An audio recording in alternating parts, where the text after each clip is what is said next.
여러분 안녕하십니까? 오늘 꼭 알아야 하는 뉴스 프레스룸 라이브의 구경호입니다. 자, 11월 11일 월요일인데요. 자, 오늘도 한 주간 날씨 소식으로 시작하도록 하겠습니다. 자, 맹소영 기상 칼럼니스트 나오셨는데 오늘 보니까 굉장히 날씨도 좀 괜찮은 것 같고 또 어제는 또 굉장히 포근했지 않습니까? 당분간 좀 따뜻한 가을 날씨가 이어진다고 보면 되겠습니까? 맞습니다. 지난주까지 영향을 줬던 찬 공기, 지난주 목요일 추위 절정을 달했던 입동추위 때는 영하권으로 떨어진 지역이 상당히 많았습니다. 맞아요. 그런데 오늘 아침은 지금 이제 10도 안팎까지 웃도는 그런 지역들이 있는데 이맘때면은 아침 최저 기온이 전국적으로 10도 아래로 떨어져야 되는 게 맞거든요. 그런데 평년 이맘때보다 5도 이상 웃돈 가운데 지금 강원 동해안 지역으로는 20도 가까이 기온이 올라간 곳들이 상당히 많거든요. 그래서 이렇게 이번 주는 지난주에 추위를 몰고 왔던 고기압이 동쪽으로 빠져나가면 이제 온화한 성질로 바뀌기도 하고요. 네. 우리나라를 좀 가득 메웠던 찬 공기가 이제 빠져나가는 과정에서 상대적으로 따뜻한 공기가 좀 지배하면서 이번 주 내내 좀 포근한 날씨가 나타날 것으로 보입니다. 아침도 포근한데 낮에도 기온이 상당히 올라갑니다. 네. 남부 대부분 지역은 20도에서 거의 25도 가까이 오르고요. 그리고 중부지방에 위치한 내륙 지역도 오늘 20도를 넘는 곳이 상당히 많겠습니다. 네. 그래서 저도 오늘날 추울 줄 알고 좀 두텁게 옷을 입고 나왔다가 좀 외투를 좀 벗는 그런 일도 있었는데 어쨌든 오늘 보면 저는 새벽에 나와서 몰랐지만 많은 분들이 얘기합니다. 출근할 때 안개가 좀 자욱해가지고 이거 왜 이러냐 많은 분들이 물어보시더라고요. 왜 그런 겁니까? 이맘때 날씨는 따뜻해도 아침에 좀 이른 아침 출근길 나서시는 분들뿐만이 아니라 네. 지금도 일부 내륙 지역 곳곳으로는 안개가 지금도요? 짙게 껴 있는데요. 보통 기상청에서 안개라고 하는 것은 맨눈으로 앞을 볼 수 있는 거리가 1km도 채 되지 않을 때를 안개가 꼈다고 하는데 이렇게 상시적으로 안개가 끼는 그런 이런 이맘때 시즌 네. 보통은 이제 맑은 가을 하늘은 아침 안개다라는 게 공식화가 되어 있습니다.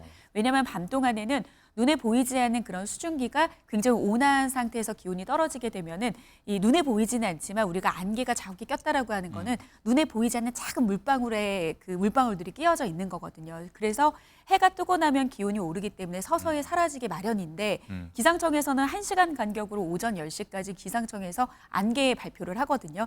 지금 조금 전에 10시 10분을 마지막으로 오늘 발표를 했지만 그래도 아직까지는 남부 내륙 곳곳으로는 맨눈으로 200m가 살짝 넘는 정도의 거리만 볼 수 있는 정도의 굉장히 이제 위험한 곳들이 굉장히 많습니다. 네. 그래서 일부 공항에서는 저시정 경보가 유지되는 곳도 있으니까요. 항공기 이용하시는 분들은 오늘뿐만 아니라 이번 주 오전에 좀 이용하시는 분들은 계속해서 운항 정보 살피셔야 될 것 같고요. 네. 이른 아침 출근하시는 분들 같은 경우에는 안개로 인해서 교통사고 발생할 수 있으니까요. 그렇죠. 좀 더 차간 거리 유지해주고 조심 운전하셔야 될 것 같습니다. 네, 뭐 짙은 안개 그리고 일교차가 크게 벌어지니까 건강 유의하셔야겠고요. 자, 그리고 이번 주 목요일에 바로 수능이 열립니다. 많은 분들 아마 노심초사 기다리고 계실 텐데 자, 수능 한파라고 보통 예년 같은 경우는 많이 했었는데 이번에 수능 한파는 있습니까? 오히려 그 좀 따뜻해진 날씨로 인해서 오. 조금 전에 앵커님께서 말씀을 해주신 것처럼 두꺼운 것도 괜히 챙겼다가는 불편할 수 있습니다. 그렇기 때문에 오히려 좀 가벼운 옷차림에 아침에 이른 아침 좀 출근길 나서는 그런 수험생들 같은 경우에는 이 심리적으로 인한 불안감 때문에 오는 그런 추위로 인한 그런 이제 불편함을 막기 위해서 그냥 간단한 스카프 정도를 목에 거두는 정도의 옷차림이 좋을 것 같은데요. 이맘때 나타나야 될 낮 최고 기온이 거의 아침에 나타날 정도로 포근하다라고 보시면 되겠습니다.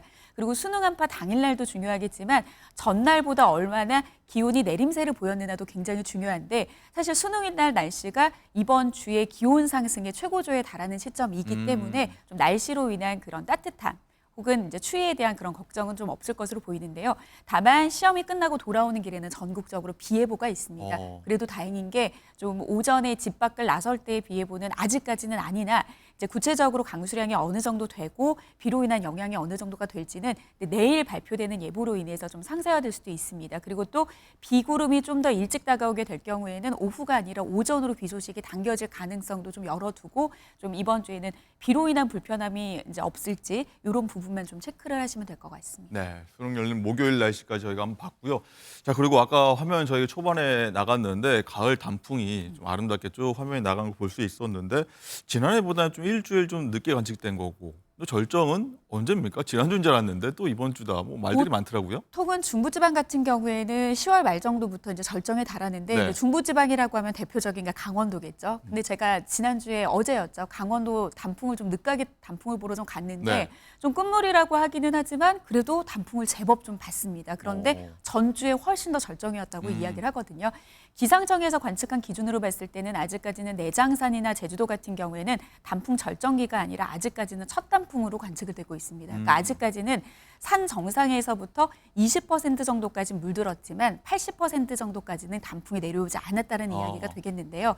그래서 이번 주에 호남 지역과 제주도 같은 경우에는 단풍의 절정기에 좀 달할 것으로 보이고 그 밖의 지역들은 이미 단풍의 절정에 달했기 때문에 뭐 늦게라도 좀 보신다라고 하면 뭐 이번 주가 거의 뭐 마지막에 단풍이 되지 않을까 싶습니다. 네. 뭐 저도 어저께 단풍 봤지만 어쨌든 단풍 보는 것도 중요하고 주변에 보니까 콜록콜록하는 분들 많이 계시니까 건강 유의하시기